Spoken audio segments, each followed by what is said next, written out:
actually have some stuff to talk about today.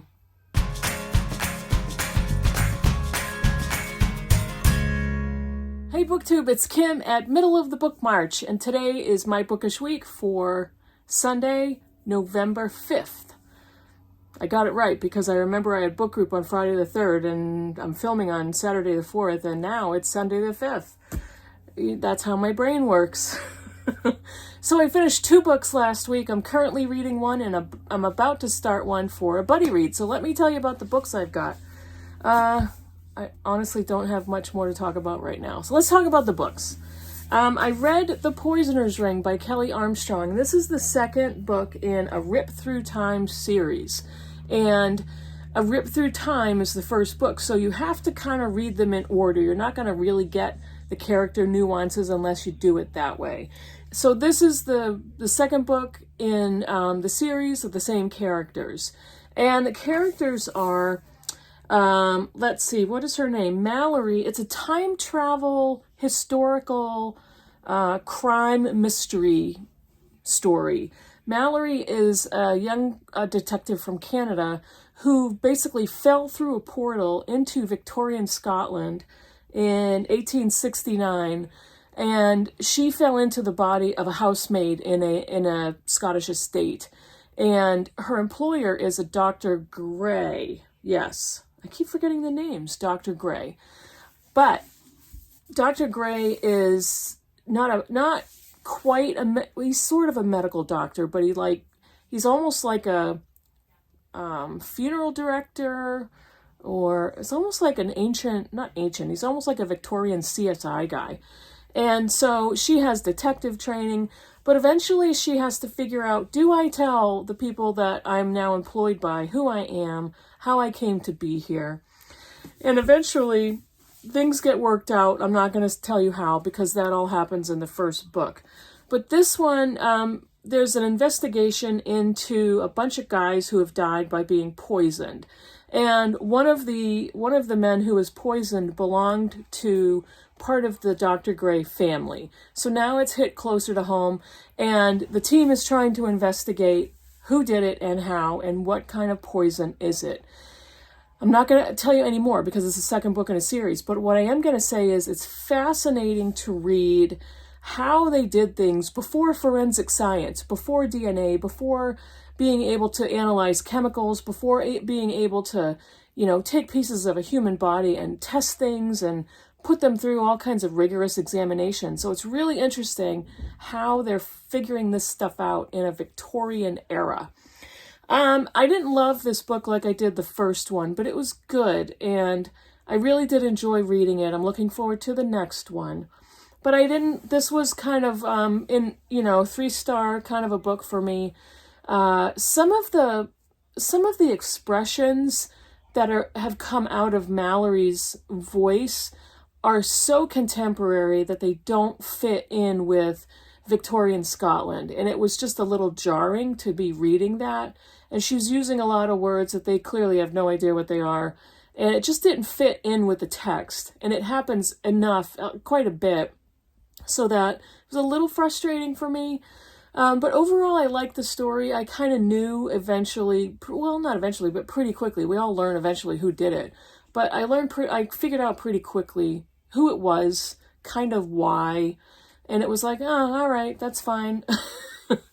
So, but it's a fun read. And I really am glad that I read the first one, A Rip Through Time. That was so good and so fun. But I am going to pick up the third one. I really do want to read the continuation of this story, and we'll find out when that one's coming out. I'm thinking it's next year, but I don't remember when. So it's going to be a little bit. The second book I finished, I have to say, was a huge disappointment for me. I was really unhappy with this. And this is a book that I read with the Critical Chicks, and I actually brought it as a selection that we voted on. And this is Happiness Falls by Angie Kim. Angie Kim's first novel was Miracle Creek, which I read, and I liked that one. I didn't love it. It wasn't really special to me, but I did enjoy it. This one, no, I just did not enjoy it mostly at all. I made myself finish it because I brought it to book group, and I'm the one that suggested we read this one. I wanted a mystery. I wanted something that was going to propel me through the story. And it sort of was that, but it was mostly a family drama of a mom and dad with 3 kids. The youngest, Eugene, has a severe form of autism and something called Angelman syndrome. And he cannot speak, he can't communicate with his family. So over the years, they've kind of realized where he's coming from, what he wants. He can't say it out loud, he can't have a conversation. So they have learned to adjust to kind of compensate for the lack of communication. Mom and dad stays home, cares for Eugene and cares for the home. Mom works full time. She has a PhD in linguistics. And there's so much here. There's so much that there was to talk about. The very beginning of the book begins with, we didn't call the police when Dad was missing for hours. So Dad goes missing in the very beginning of the book. He took Eugene out to a park where they go almost daily. They take walks, they go on picnics, and Eugene has been found running down the street. He ran home. He's dirty. He pushes his sister Mia in the front yard where she lays in the grass for 4 hours. But nobody notices that Dad is missing. He didn't come home with Eugene. Mia makes an assumption that a noise that she heard, somebody walking up the sidewalk of their home, oh, that must be Dad. And nobody checked to see if it really was their dad. It ended up being a delivery person. So they don't realize Dad's been missing for hours before they finally start to investigate.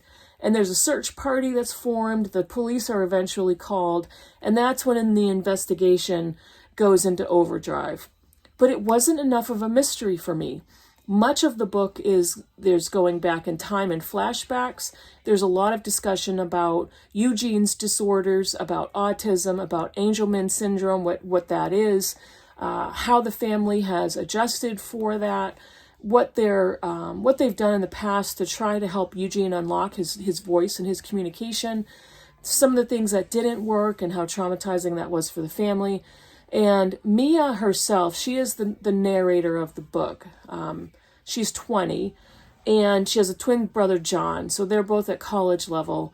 We hear a lot about Mia's ex-boyfriend, about her college career. We hear about how she gets along with her family, who she gets along with best. But I didn't like her voice.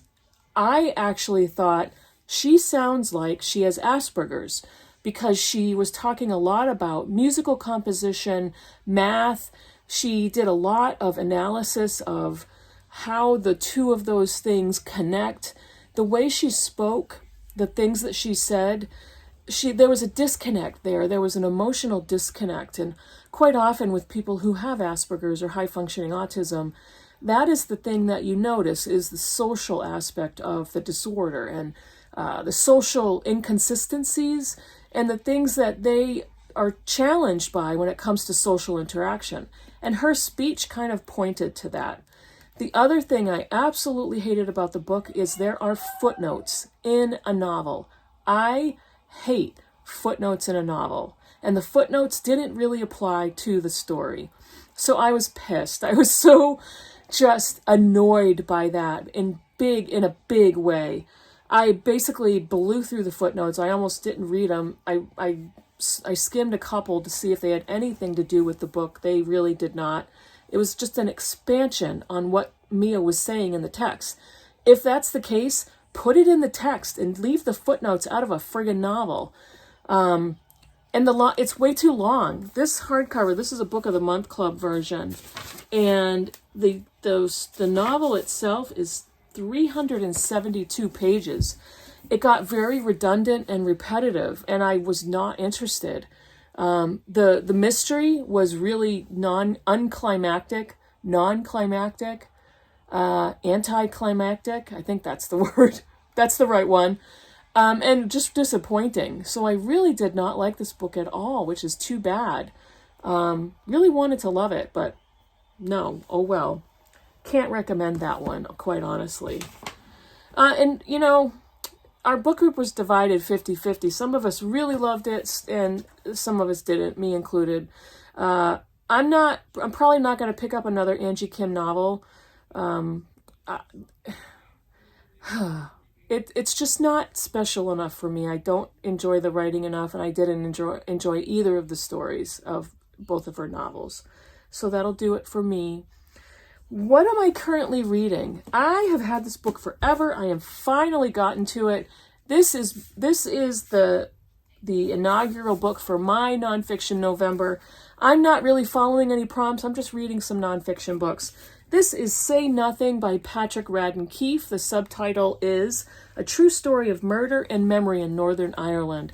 I'm about 50 pages in, and I'm hooked. I am hooked. I'm fascinated. I'm hooked. I can't wait to keep reading this book. Patrick Radden Keefe is a spectacular nonfiction author. I read Empire of Pain by him, which was excellent. I really loved it. I can't wait to continue to read this one. I love reading about Ireland. I love reading about this time in history. Not a very pleasant time in history, but I really love reading the history of the Troubles in Ireland. And he's just an excellent author to bring narrative nonfiction to the forefront, and just very, very good. So I'm really looking forward to continuing with this. Next, I am going to start a buddy read today with my friend Freddie from Sluggish Reader. And Freddie and I have done buddy reads before. He's a great buddy reader because he's got so much perspective and so many intelligent ideas and comments. And we've had some great conversations in the past with other books that we've read. We basically both dumped Jonathan Strange and Mr. Norrell. Footnotes in that one too. I couldn't stand it. He lasted longer than I did, but we both read it together and DNF'd it. And this one is Oh Caledonia by Elspeth Barker. And I just recently hauled this one. And it's a very slim novel. And I'll kind of remind you of what the blurb says. Janet was found oddly attired in her mother's black lace evening dress, twisted and slumped in bloody, murderous death. And I've heard such good things about this book. It has an introduction by Maggie O'Farrell. I'm really looking forward to getting into this, especially with Freddie, because I know we're going to have a great conversation. We always do. If you have not checked out Sluggish Reader, Freddie's channel, I will put the link down below. Go and check him out. Go and subscribe to his channel. He reads some fascinating stuff. He does some great book hauls. He has so much to say about the books that he reads. So he's a pleasure to watch, and we're going to read this one starting today. That is it for last week. It's very dreary in New Hampshire. I think later next week we might get snow for the first time. Not a lot, but it's going to kick off our winter, and it is November, so I guess it's time. Yeah, that's about it. I'm feeling really good. I'm drinking water constantly. It's almost a month since my surgery. I'm feeling really good. I have to remind myself that I had surgery because this has been such an easy recovery. Virtually no pain meds. I'm eating smushy food right now. Next week, hopefully I'll graduate to regular food that's chopped pretty finely. So I'm looking forward to that. And yeah, I had to go buy new clothes today. I bought a few pairs of jeans that I still have to try on, but I did buy some, and I bought some leggings because my leggings are actually getting too big for me. Not a bad problem to have, but the best one is I feel good, and I am almost non-diabetic now. It's been less than a month. I am so grateful, and I am so overjoyed that I can say that I am almost not diabetic. And in another month or two, I will probably talk to my endocrinologist, and he will say, you don't need to check your sugars anymore because you're not diabetic. And I can't wait to get to the point where I don't have to see him anymore because that was the goal of this whole surgical journey. And I'm so happy to talk about that. I said it before, I'm not really going to report about how much weight I've lost or what my weight is. I talk about that with my family and my very intimate close friends, so I'm not going to announce that online. So that it's a secondary goal and it's working fantastically, but that is secondary to me. Primary is health, and I feel great. so many things have cleared up, so many aches and pains. I'm done with so many meds. I just can't wait to keep going. So thank you everybody for your support. Thank you for watching the video. Let me know in the comments below if you've read any of these books already and what you thought. And I will see you in the next video. Bye everyone.